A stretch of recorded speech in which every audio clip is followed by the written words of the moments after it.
الحمد لله حمدا كثيرا كما أمر، ونشهد أن لا إله إلا الله وحده لا شريك له، إرغاما لمن جحد به وكفر، ونشهد أن سيدنا ومولانا محمدا عبده ورسوله، سيد الملائكة وما زاغ البصر، صلى الله عليه وعلى آله وأصحابه ومن زكى نفسه وطهر. أما بعد، فأعوذ بالله من الشيطان الرجيم. بسم الله الرحمن الرحيم. لقد كان لكم في رسول الله أسوة حسنة.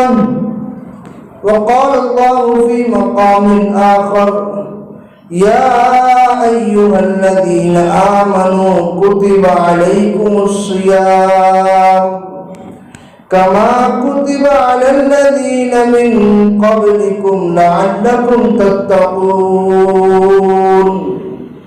وقال رسول الله صلى الله عليه وسلم: لا يدخل الجنة حتى تؤمنوا ولا تؤمنوا حتى تحابوا. أولا أدلكم على شيء إذا فعلتموه تحاببتم؟ أفشوا السلام بينكم.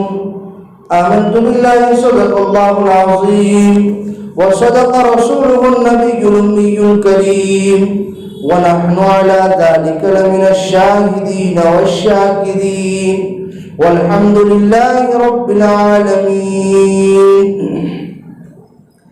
وأحسن منك لم تر قط عيني، وأجمل منك لم تلد النساء، خلقت مبرأ من كل عيب، كأنك قد خلقت كما تشاء.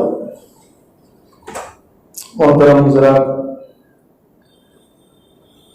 اس دنیا میں بہت سے لوگ آئے اور چلے گئے. بڑے بڑے دانشور آئے، بڑے بڑے فلاسفر آئے، اور بڑے بڑے حکمراں آئے. جتنے بھی آئے تمام کے تمام چلے گئے، اور جتنے بھی آئے ہر آنے والا اپنا مشن لے کر آیا، مگر آج تک کسی کا کوئی بھی مشن پورا نہیں ہوا. اس سے پہلے اسے موت نے آ کر پکڑ لیا. میں آپ کو مثال دوں گا تو آپ کو بات سمجھ میں آ جائے گی. سیدنا عمر فاروق رضی اللہ تعالی عنہ، جو خلیفۃ المسلمین ثانی کہا جاتا ہے اور جن کے بارے میں خود نبی کریم صلی اللہ علیہ وسلم نے ارشاد فرمایا: لا نبی بعدی لو کان بعدی نبی لکان عمر. میرے بعد کوئی نبی نہیں آنے والا، اگر میرے بعد کوئی نبی آنے والے ہوتے تو عمر ہوتے. اتنے بڑے خلیفۃ المسلمین، مگر جب ان کا انتقال ہوا تو صحابہ نے اور تابعین نے کہا کاش کچھ اور جی لیتے تاکہ اور ان کی حکومت وسیع ہو جاتی. عدل و انصاف جو انہوں نے قائم کیا تھا، اس زمانے میں اگر کسی کو عدل و انصاف کے ساتھ صحیح طریقے سے حکومت چلانی ہو، اس وقت تک حکومت نہیں چلا سکتا جب تک سیدنا عمر فاروق رضی اللہ تعالیٰ عنہ کی سوانح کا مطالعہ نہ کر لے. تو اتنے بڑے حاکم، اتنے بڑے خلیفہ، اتنے بڑے صحابی، مگر جب ان کا انتقال ہوا تو صحابہ نے بھی کہا کاش کچھ اور جی لیتے تاکہ لوگوں کا اور فائدہ ہو جاتا، تاکہ دنیا سے کفر ختم ہو جاتا. مگر موت آ گئی، چلے گئے. بالکل اسی طرح ایک اور حاکم گزرے تیمور لنگ، جنہوں نے دنیا میں بہت زیادہ حکومت کی اور بہت زیادہ ان کی حکومت وسیع تھی. جب ان کا انتقال ہوا تو اس زمانے کے لوگوں نے کہا کاش کچھ اور جی لیتے تاکہ ان کی حکومت اور وسیع ہو جاتی، مگر موت آ گئی، چلے گئے. اسی طرح ایک انگلش کے قلمکار ہیں جن کا نام ہے شیکسپیئر، جو انگلش میں بہت اچھا لکھتے تھے. وقت آیا ان کا بھی انتقال ہو گیا. اس زمانے کے لوگوں نے کہا کاش کچھ اور جی لیتے تاکہ ہمارا اور فائدہ ہو جاتا، مگر وقت متعین ہے، مقرر وقت ہے، اس وقت میں ہر کسی کو چھوڑ کے جانا ہے. موت آ گئی، چلے گئے. اسی طرح ہر فیلڈ میں، ہر لائن میں دیکھ لے، جتنے بھی آئے اپنا مشن ادھورا رکھ کر ہی چلے گئے. صرف اس دھرتی پر اور اس زمین پر ایک ہستی ایسی آئی ہے جس مشن کو لے کر آئی، اس مشن کو پورا کیا، اور اس مشن کو پورا کرنے کے بعد اس مشن کے پورا ہونے کی گواہی دنیا والوں نے بھی دی، اور اس مشن کے پورا ہونے کی گواہی دنیا بنانے والے نے بھی دی. اور اللہ تبارک و تعالیٰ کا کروڑ ہر کروڑ ہم پر احسان ہے کہ اللہ تبارک و تعالیٰ نے ہمیں اسی شخص کا امتی بنا کر اس دنیا میں بھیجا ہے. اور کوئی نہیں، میرے اور آپ کے آقا تاجدار مدینہ فخر رسول سرور دو عالم محمد رسول اللہ صلی اللہ علیہ وسلم کی شخصیت ہے. دین اسلام کو لے کر آئے اور دین لوگوں میں پھیلایا، لوگوں میں اس کی دعوت دی، لوگوں میں کس طرح دین آ جائے اس کی محنت کی. اخیر میں اللہ تبارک و تعالیٰ نے فرمایا الیوم اکملت لکم دینکم واتممت علیکم نعمتی. اے نبی جی، میں نے آج آپ پر دین کو مکمل کر دیا اور میری نعمتوں کو تمام کر دیا. پتا چلا خود اللہ گواہی دے رہے، اللہ بتلا رہے، تم جس دین کو لے کر آئے، جس ایمان کو لے کر آئے، اس دین کو آج میں نے خود مکمل کر دیا. اور اس زمانے کے جو لوگ تھے انہوں نے بھی گواہی دی. حجۃ الوداع کے موقع پر جناب رحمت عالم صلی اللہ علیہ وسلم نے تمام لوگوں کو ایک جگہ جمع کیا اور پوچھا هل بلغتکم، کیا میں نے تم تک اس دین کو پہنچا دیا؟ تمام صحابہ، لاکھوں کا مجمع تھا، تمام صحابہ ایک زبان ہو کر تمام نے جواب دیا الا، آپ نے پہنچایا ہی نہیں بلکہ اس کا حق ادا کر دکھایا. اس زمانے کے لوگ میرے اور آپ جیسے نہیں تھے کہ دنیا کے اگر لالچ تھوڑی دکھ جائے تو تمام چیزیں چھوڑ چھاڑ کر دنیا کے پیچھے چلے جائے. اس زمانے کے جو لوگ تھے، جو صحابہ تھے، وہ اللہ تبارک و تعالیٰ کی چوائس سے. مشکات شریف کی روایت ہے، جناب رحمت عالم صلی اللہ علیہ وسلم فرماتے ہیں ان اللہ اختارنی واختار لی اصحابی. اللہ تبارک و تعالیٰ نے خاتم النبیین بنانے کے لیے مجھے چنا، میری مصاحبت کے لیے، میری صحبت اختیار کرنے کے لیے اللہ تبارک و تعالیٰ نے میرے صحابہ کو چنا. اگر نبی کی چوائس ہوتی تو ابو ہریرہ نہ آتے، اگر نبی کی چوائس ہوتی بلال حبشی حبشہ سے نہ آتے، اگر نبی کی چوائس ہوتی سلمان فارسی نہ آتے، اگر نبی کی چوائس ہوتی تو تمام کے تمام مکہ یا مدینہ کے ہوتے. یہاں پر تو کوئی فارس سے آ رہا ہے، کوئی حبشہ سے آ رہا ہے، پتا چلا یہ نبی کی چوائس نہیں، یہ خدا کی چوائس ہے. تو جتنے صحابہ وہاں موجود تھے تمام خدا کی چوائس تھے.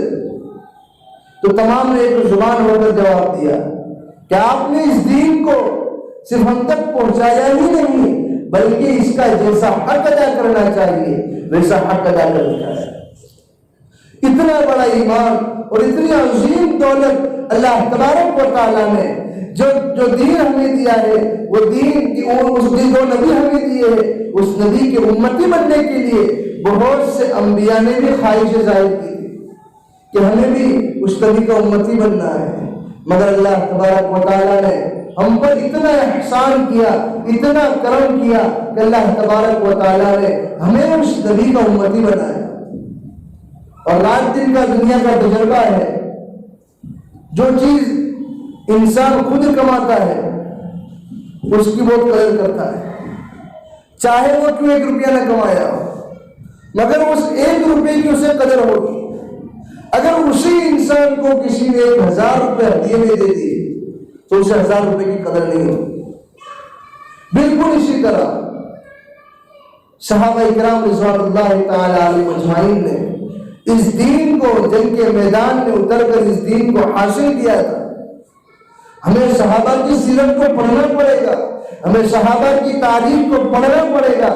اگر ہمیں صحیح معنی میں ایمان کی حقیقت کو جاننا ہے، اگر ہمیں صحیح معنی میں ایمان کی حقیقت کو پہچاننا ہے، بلال حبشی رضی اللہ تعالیٰ عنہ کی سوارے کا مطالعہ کرنا پڑے گا۔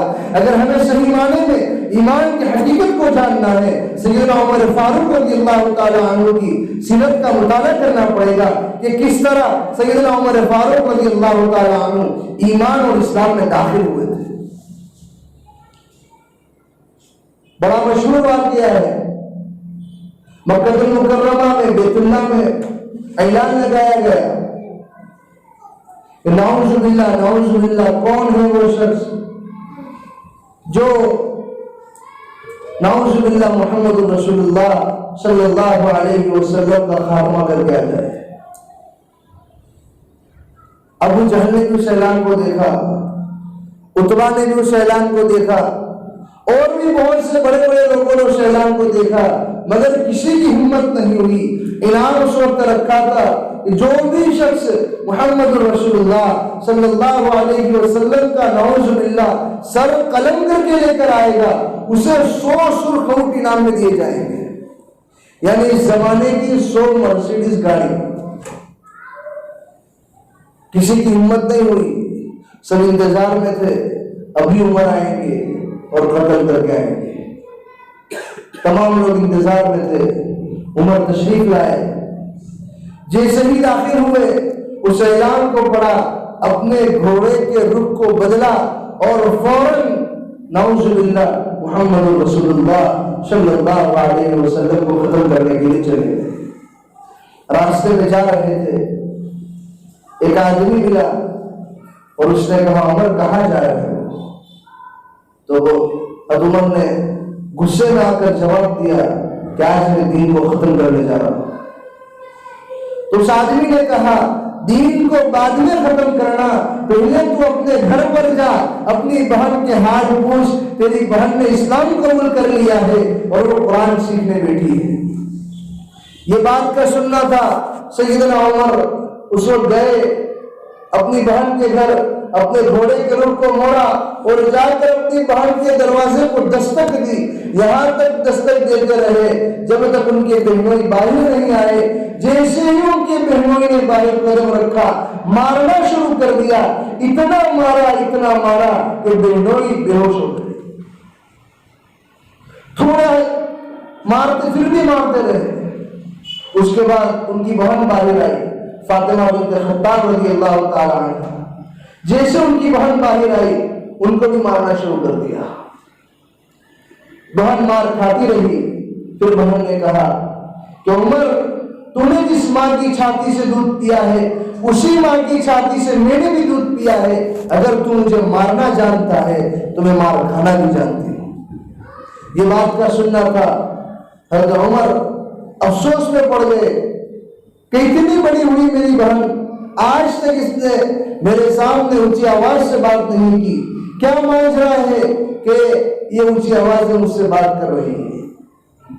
حضرت عمر نے کہا بتا بہن تو کیا پڑھ رہی تھی؟ تو بہن نے جواب دیا لا یمسہ الا المطہرون۔ اسے مسلمان آدمی حالت جنابت میں اور بغیر وضو میں اور عورت حیض کی حالت میں اسے چھو نہیں سکتی۔ تو تو کافر ٹھہرا، اگر تجھے اس قرآن کو چھونا ہے تجھے غسل کرنا پڑے گا۔ حضرت رضی اللہ تعالیٰ عنہ اللہ کو ایمان دے رہا تھا، اللہ کو اسلام دے رہا تھا۔ تو عمر نے کہا ٹھیک ہے میرے لیے غسل کا پانی رکھو۔ غسل کا پانی رکھا۔ حضرت عمر غسل کے لیے بیٹھے، یہاں پر بہن نے مصلی بچھایا اور خدا سے دعا کرنے لگی کہ اے اللہ ظاہر کو دھلانا ہمارا کام ہے، باطن کو دھلانا تیرا کام ہے۔ ہم ظاہر کو دھلا دیتے ہیں تو باطن کو دھلا دیتے ہیں۔ غسل سے فارغ ہوئے، باہر آئے، کہا بتا بہن تو کیا پڑھ رہی تھی؟ تو سورہ طٰہٰ اس وقت وہ نسخہ ان کے ہاتھ میں تھا، وہ نسخہ بہن نے دیا۔ سیدنا عمر فاروق رضی اللہ تعالی عنہ نے سورہ طٰہٰ پڑھنا شروع کی۔ اخیری 10 آیت کا نسخہ تھا، 10ویں آیت پر جیسے ہی پہنچے فوراً زارو قطار رونے لگے، انی انا اللہ لا الہ الا انا فاعبدنی واقم الصلاۃ لذکری۔ جیسے ہی اس آیت کو پڑھا رونے لگے اور زارے مار مار کے رونے لگے، گر گئے اور بہن سے کہا مجھے کلمہ پڑھنا ہے، مجھے کلمہ پڑھا دیجیے۔ صرف قرآن کی 10 آیتیں پڑھی تھی، پورا قرآن نہیں پڑھا تھا، مگر وہ دل کی تو کیفیت تھی پوری تبدیل ہو گئی۔ آج ہم نے پوری زندگی قرآن پڑھا ہے، ایک مرتبہ نہیں ہزاروں مرتبہ قرآن ختم کیا، مگر کبھی بھی ایک آیت پر ہماری دل کی کیفیت نہیں بدلی۔ اس لیے کہ ہم سرسری قرآن پڑھتے اور وہاں پر جو پڑھا تھا وہ بالکل صحیح طریقے سے عمر رضی اللہ تعالیٰ عنہ نے صرف 10 ہی آیتیں پڑھی تھی، ہم نے ہزاروں مرتبہ نماز میں بھی اس آیت کو سنا، ہم نے ہزاروں مرتبہ خود بیٹھ کے اس آیت کو پڑھا، مگر کبھی بھی ہماری دل کی دنیا نہیں بدلی۔ ہم میں سے بہت سو کی عمر 50 سے اوپر چلی گئی، 70 سے اوپر چلی گئی، مگر جیسا مقام ہمارا ایمان کا پہلے دن تھا وہی معیار اور وہی مقام ابھی بھی باقی ہے۔ سیدنا عمر فاروق رضی اللہ تعالیٰ عنہ اس قرآن کی آیت کو پڑھا، فوراً زار و قطار رونے لگے اور کہنے لگے مجھے ایمان حاصل کرنا ہے، مجھے مسلمان ہونا ہے۔ بہنوں نے کہا میں تو کلمہ نہیں پڑھا سکتا، اس لیے کہ محمد رسول اللہ صلی اللہ علیہ وسلم ابھی موجود ہے، ہمیں ان کے پاس جانا پڑے گا۔ کہا مجھے وہاں لے جاؤ مگر مجھے مسلمان ہونا ہے۔ لے گئے، راستے میں جا رہے تھے، امیر حمزہ رضی اللہ تعالیٰ عنہ جو جناب رحمت عالم صلی اللہ علیہ وسلم کے چچا ہوتے رشتے میں، انہوں نے دیکھا عمر آ رہے ہیں، ننگی تلوار ہاتھ میں تھی۔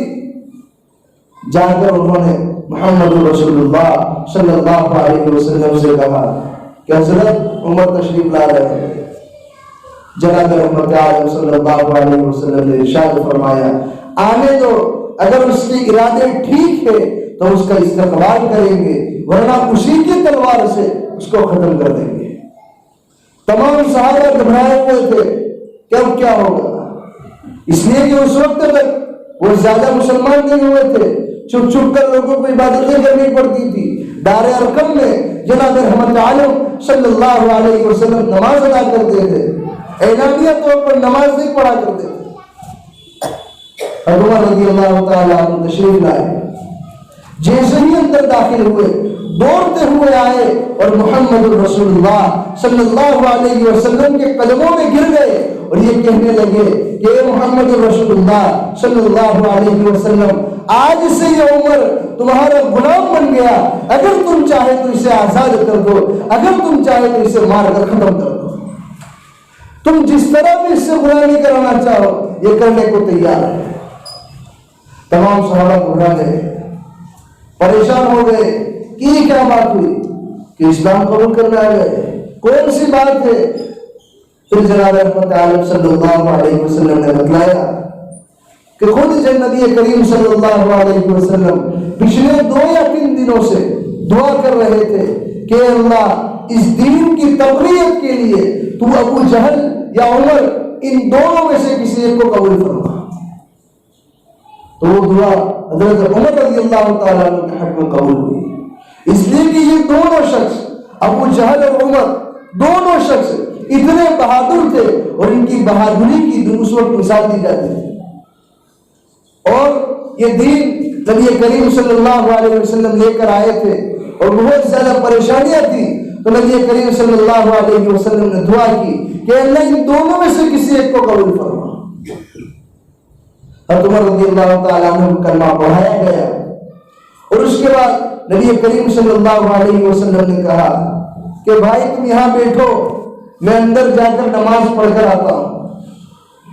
ابھی ایمان لانے کو کچھ ہی منٹ ہوئے تھے, کچھ ہی سیکنڈ ہوئے تھے, مگر وہ ایمان کی طاقت کیا ہے اس کا اندازہ ہمیں نہیں ہے. ایمان کا پاور کیا ہے اس کا اندازہ ہمیں نہیں ہے. حضرت عمر رضی اللہ تعالیٰ عنہ فوراً غصے میں آ گئے اور کہنے لگے بلا نہیں ہو سکتا, ہرگز نہیں, ہرگز نہیں. آج سے ہم چپ چپ کر نماز ادا نہیں کریں گے, اس لیے کہ جس دین کو آپ لے کر آئے وہ دین بالکل سچا دین ہے, اور جس جو دین کی پر عبادت کی جاتی ہے بیت اللہ میں وہ بالکل سراسر غلط ہے. آج سے اگر ہمیں عبادت کرنی ہے تو وہیں جا کر عبادت کریں گے. جناب محمد عالم صلی اللہ علیہ وسلم کو دار ارقم میں نماز پڑھنے نہیں دی, ساتھ میں لے کر نکلے. سب سے آگے امیر حمزہ رضی اللہ تعالیٰ عنہ, درمیان میں محمد رسول اللہ صلی اللہ علیہ وسلم, اور اخیر میں سیدنا عمر فاروق رضی اللہ تعالیٰ جا رہے تھے. وہاں پر رتبہ, شیبہ, ابو جہل, ابو لہب سب انتظار کر رہے کہ نعوذ باللہ ابھی سر لے کر آئیں گے, ابھی سر لے کر آئیں گے. امیر حمزہ کو دیکھا تو گھبرا گئے کہ کیا ہوا. پھر فوراً نبی کریم صلی اللہ علیہ وسلم کو دیکھا تو وہاں سے رتبہ چلانے لگا کہ عمر پھر گیا, عمر مسلمان ہو گیا, عمر ان کی باتوں میں آ گیا. پیچھے سے سیدنا عمر فاروق رضی اللہ تعالیٰ عنہ اعلان کرتے ہوئے آ رہے ہیں کہ کون ہے وہ شخص جو اپنے بچوں کو یتیم کرنا چاہتا ہو, جو اپنے بیوی کو بیوہ کرنا چاہتا ہو, وہ آ جائے اور مجھ سے مقابلہ کرے. اگر مقابلہ نہیں کر سکتا تو آج کے بعد کبھی بھی یہاں پر نماز کے وقت میں خلل نہ ڈالے. تو بزرگوں, بتلانے سے, واقعہ بتلانے سے مقصود یہ ہے کہ ایمان کی طاقت کا اندازہ ہمیں نہیں ہے. اللہ تبارک و تعالیٰ نے اس ایمان کے اندر کیا پاور رکھا ہے, کیا طاقت رکھی ہے, ہمیں اندازہ اسی وقت ہوگا جب ہم صحیح معنی میں اس پر اپنے آپ کا عمل پیرا کریں گے. جب ہم صحیح معنی میں اپنے آپ کو مسلمان بنائیں گے تبھی جا کر ہمیں کامیابی ملے گی, اور تبھی جا کر ہم صحیح معنی میں مسلمان کہلائیں گے. آج بہت سے لوگ اشکال کرتے ہیں کہ مولانا صاحب, مفتی صاحب, ہم نمازیں بھی پڑھتے ہیں, روزے بھی رکھتے ہیں, پھر بھی ہم کیوں مارے جاتے ہیں, ہمیں کیوں بھگایا جاتا ہے, ہمیں کیوں دھتکارا جاتا ہے. اور قرآن کہتا ہے وَأَنْتُمُ الْأَعْلَوْنَ إِن كُنتُم مُؤْمِنِينَ, تم ہی سر بلند رہو گے اگر صحیح معنی میں مسلمان رہو گے. تو مولانا صاحب ہم تو بچپن سے مسلمان ہیں, میرے دادا مسلمان تھے, ابا مسلمان تھے, میں بھی مسلمان ہوں, پھر بھی کیوں ہم مارے جاتے ہیں. تو میں آپ کو ایک مثال دیتا ہوں, پوری بات آپ کو سمجھ میں آ جائے گی. آپ کی مسجد کے باہر ایک آدمی بندوق بیچنے آیا اور اس نے آ کر کہا, بندوق کے فضائل سنائے اور بتلایا کہ جو بندوق ہے اسے اگر کسی انسان کے اوپر چلایا جائے تو سامنے والا مر جائے گا. آپ کے یہاں کے ایک ساتھی گئے اور جا کر کہا کہ میرے سورت میں بہت سے دشمن ہیں, ایک کام کر مجھے بندوق دے دے, میں تمام کو ایک ایک کر کے ختم کر دوں گا. بندوق اور گولی لے کر اس کے پاس سے آ گیا, اپنی گھر کی چھت پر چڑھ گیا اور گھر کی چھت پر چڑھ کے اس نے سب سے پہلا نشانہ کبوتر کو بنایا. کبوتر پر بندوق چلائی مگر کبوتر اڑ کے بھاگ گیا. پھر دوڑتا وہ اس آدمی کے پاس آیا اور آ کر کہا کہ بھائی تو کہتا تھا انسان مر جائے گا, یہاں تو کبوتر بھی نہیں مرتا. اس نے کہا دوبارہ تو جا, پھر سے چلا, کبوتر مر جائے گا. دوبارہ گیا, پھر چلائی, کبوتر نہیں مرا. جب واپس آیا تو اس نے پوچھا بتا بھائی تو بندوق کس طرح چلا رہا تھا.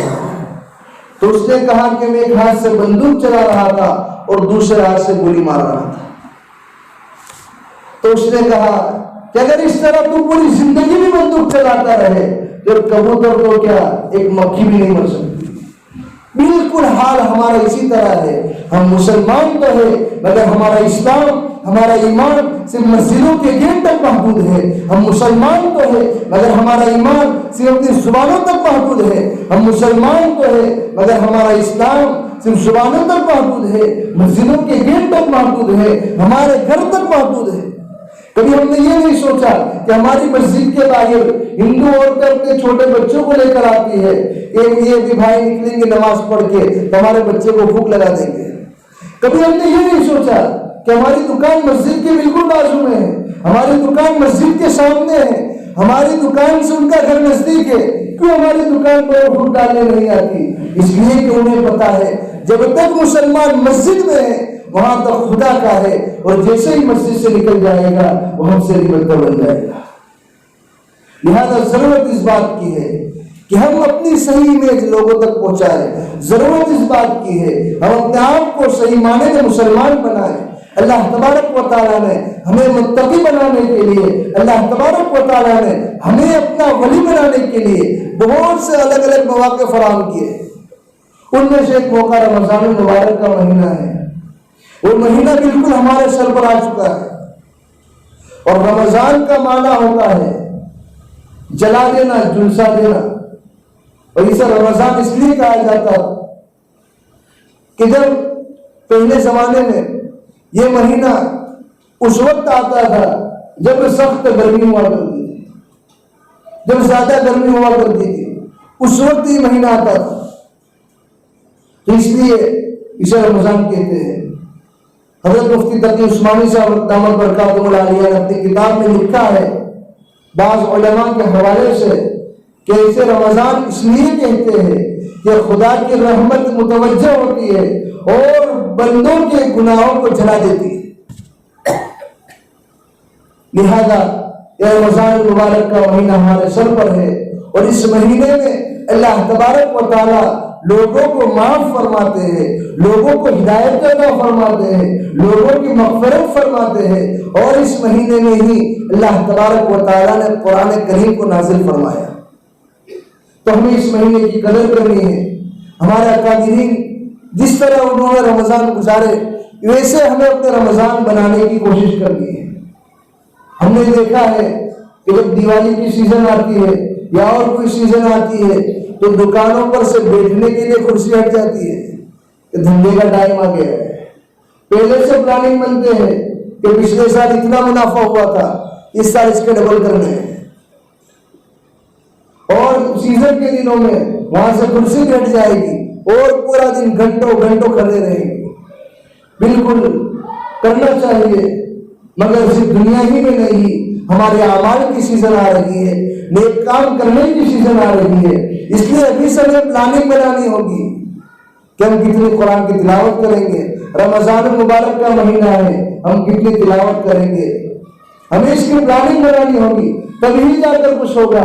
ورنہ پچھلے بہت سے رمضان گزرے ہیں, یہ رمضان بھی گزر جائے گا. کئیوں کے 40 رمضان گزرے, 50 رمضان گزرے, یہ رمضان بھی گزر جائے گا. ہمیں پلاننگ بنانی پڑے گی, اور ہم یہ کہہ کر چھوٹ نہیں سکتے کل قیامت کے دن کہ ہم بزنس میں اور دھندے میں اتنے بزی تھے کہ ہمیں قرآن پڑھنے کا موقع نہیں ملا. اس لیے کہ اللہ نے بہت بڑی بڑی مثالیں ہمارے سامنے پیش کی ہے. ابھی پچھلے 2 ہفتے پہلے بڑودہ میں حضرت مولانا سلمان صاحب بجنوری دعوت برکاتہ تشریف لائے تھے, جو آپ کے سورت میں بھی آئے تھے اور پھر یہاں سے بڑودہ تشریف لائے تھے. تو انہوں نے اپنے ایک بیان میں ارشاد فرمایا کہ وہاں دیوبند میں ہارڈ ویئر کی دکان پر ایک آدمی بیٹھتا ہے. اس کے لڑکے نے حضرت سے آ کر کہا کہ میرے ابا روزانہ یہ دعا کرتے ہیں صبح میں جیسے ہی دکان پر آتے ہیں کہ کوئی گراہک دکان پر نہ آئے.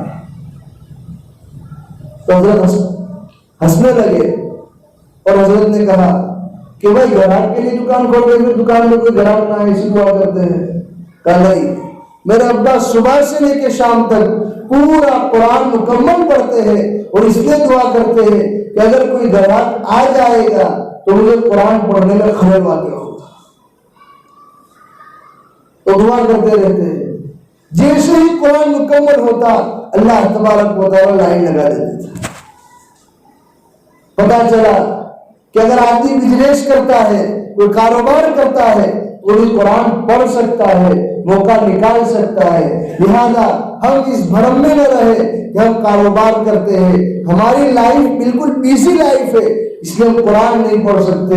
اللہ تبارک و تعالیٰ کے یہاں کوئی بہانہ نہیں چلے گا، اللہ تبارک و تعالیٰ تمام چیزیں دیکھتا ہے۔ لہذا ضرورت اس بات کی ہے کہ ہمیں صحیح معنی میں اپنے آپ کو قرآن کا حامل بنانا ہے۔ حضرت مفتی احمد صاحب خانپوری دعوت برکاتہ پچھلے ہفتے جموں سے تشریف لائے تھے، اس وقت انہوں نے ایک حدیث کے تحت بیان فرمایا تھا کہ کل قیامت کے دن حافظ قرآن سے جب کہا جائے گا اقرا ورتقی ورتل کما کنت ترتل فی الدنیا فإن منزلتک آخر آیت تقرؤها، تو جب یہ حدیث بیان فرمائی اس کے بعد فرمایا کہ یہاں پر ورتقی ورتل کما کنت ترتل فی الدنیا، یہاں پر جو صیغہ استعمال کیا ہے یہ ماضی استمراری کا صیغہ ہے، اور اس کا معنی ہوتا ہے کہ جس طرح تم دنیا میں پڑھا کرتے تھے، ایک دو مرتبہ کی بات نہیں، جس طرح تم استقامت کے ساتھ مداومت کے ساتھ قرآن کو پڑھا کرتے تھے۔ ہم پر ابھی بہت بڑا تماچا لگایا ہے، ابھی قرآن کے خلاف بہت سی سازشیں ہو رہی ہے، پچھلے زمانے میں بھی ہوئی اور اس وقت بھی ہو رہی ہے، تمام لوگ واقف ہیں۔